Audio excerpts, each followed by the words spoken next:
আসসালামু আলাইকুম গাইস, আশা করি আপনারা সবাই ভালো আছেন। প্রতিদিনের মতো আজকেও ঘুমিয়েছিলাম, তখনই মনে হলো যে আজকে আমার একটা ডেইলি ব্লগ করার কথা। তাই ঘুম থেকে তাড়াতাড়ি উঠে পড়লাম এবং ব্রাশটা নিয়ে বাইরে বের হলাম। বাইরে বের হওয়ার পর দেখলাম খুবই একটি দারুণ অবস্থা, কারণ বাইরে কোনো রোদ নেই 2 দিন ধরে।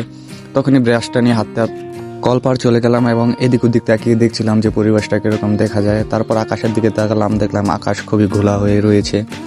তারপর দেখি আমার ফুফি গ্রামের স্টাইলে চাল কুটছে, মানে চাল ভাঙাচ্ছে আর কি। তারপর আর কি তার ফ্রেশ ওয়াশটা নিয়ে কালো মানুষকে সাদা আর একটু চেষ্টা করলাম।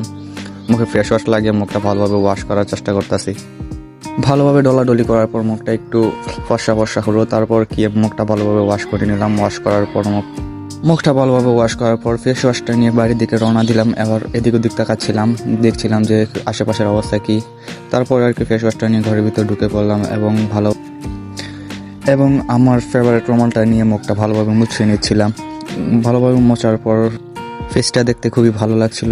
তারপরে আর কি ভালোভাবে পরিষ্কার হওয়ার পর মুখটা মুছে নেওয়ার পর একটা চিরুনি নিলাম। চিরুনি নিয়ে মাথাটা আঁচড়াতে শুরু করে দিলাম এবং চুলগুলো একটু স্টাইলিশ করে নিলাম, যাতে দেখতে একটু ভালো দেখা যায় বা সুন্দর দেখা যায় আর কি। তারপর আমার ফেভারিট ওয়াচটা নিয়ে বাইরের দিকে যাচ্ছিলাম। বাইরে বের হয়ে জুতাটা পরে তারপর আমার ভাগিনার কাছ থেকে ক্যামেরাটা নিয়ে নিলাম এবং দুইজন মামা ভাগিনা মিলে আমাদের দোকানের দিকে রওনা দিলাম।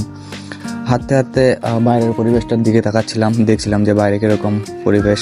তখনই আমার ভাগিনা সামনে চলে যায়, বললো যে মামা আমাকে একটু তোমার ডেইলি ব্লগের মধ্যে নিয়ে নাও। তখন ভাগিনাকে একটু ব্লগের মধ্যে নিয়ে নিলাম।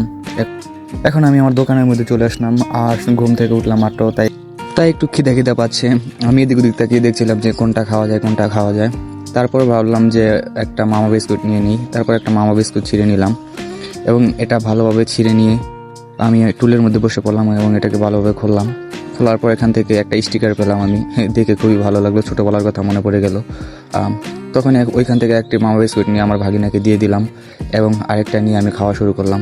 খেতে খুবই মজা ছিল, সবার ছোটোবেলার ফেভারিট খাবার। তারপর মামা বিস্কুটটা ভালোভাবে খাওয়ার পর একটু ক্যামেরাটা হাতে নিয়ে ওয়াশার লাইনে চলে আসলাম আর এদিক ওদিক তাকাচ্ছিলাম। দেখছি যে পরিবেশটা খুবই ঠান্ডা, মানে শীত লাগলেও তারপরও ভালো লাগছিল আর কি। তারপর দুইজন মামা ভাগিনা একটু আশেপাশের পরিবেশটা দেখছিলাম এবং সরিষার ক্ষেতগুলো দেখছিলাম। তারপর মামা আবার সামনে চলে গেল, বললো যে মামা আমি আরেকটু পোস্টমোজ দিয়ে তুমি আমার ক্যামেরার ভিতরে নিয়ে নাও। তারপর বললো যে মামা শীত করছে, চলো বাড়িতে চলে যাব। তারপর বললাম ঠিক আছে, আমার অনেক শীত করছে, তাই বাড়িতে চলে এলাম। তো আজকের মতো আল্লাহ হাফেজ, দেখা হবে আবার নতুন কোনো একটি ডেইলি ব্লগে। ততদিন পর্যন্ত সবাই ভালো থাকবেন, সুস্থ থাকবেন। আল্লাহ হাফেজ এবং আমাকে সাপোর্ট করবেন।